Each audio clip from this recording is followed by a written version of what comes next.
All the tax collectors and sinners were approaching to listen to him, and the Pharisees and scribes were complaining, "This man welcomes sinners and eats with them." So he told them this parable. "What man among you who has 100 sheep and loses one of them does not leave the 99 in the open field and go after the lost one until he finds it?"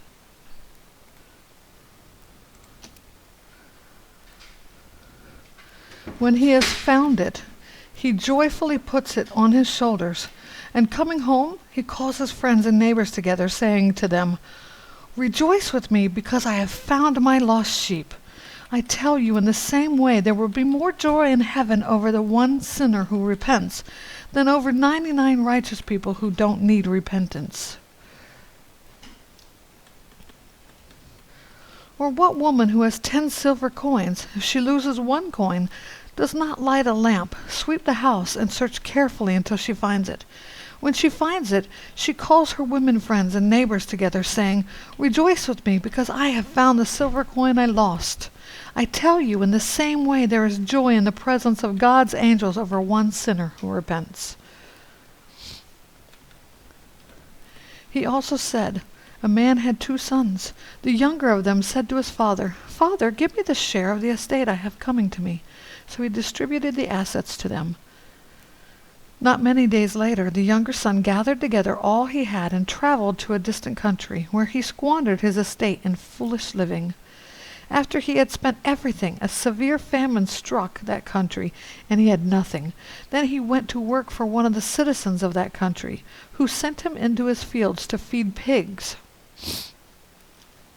He longed to eat, his fill from the carob pods the pigs were eating, but no one would give him any.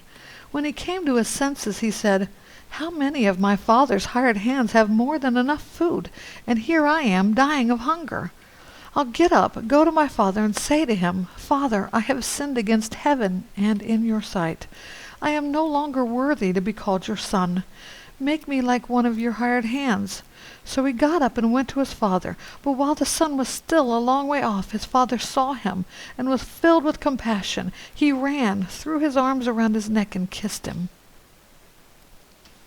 The son said to his father, 'Father, I have sinned against heaven and in your sight. I am no longer worthy to be called your son.' But the father told his slaves, 'Quick, bring out the best robe and put it on him. Put a ring on his finger and sandals on his feet. Then bring the fattened calf and slaughter it, and let's celebrate with a feast. Because this son of mine was dead and is alive again. He was lost and is found.' So they began to celebrate. Now his older son was in the field. As he came near the house, he heard music and dancing. So he summoned one of the servants and asked what these things meant. 'Your brother is here,' he told him, 'and your father has slaughtered the fattened calf, because he has him back safe and sound.' Then he became angry and didn't want to go in. So his father came out and pleaded with him. But he replied to his father, 'Look, I have been slaving many years for you, and I have never disobeyed your orders. Yet you never gave me a young goat, so I could celebrate with my friends. But when this son of yours came, he who has devoured your assets with prostitutes, you slaughtered a fattened calf for him.' 'Son,' he said to him, 'you are always with me, and everything I have is yours. But we had to celebrate and rejoice, because this brother of yours was dead and is alive again. He was lost and is found.'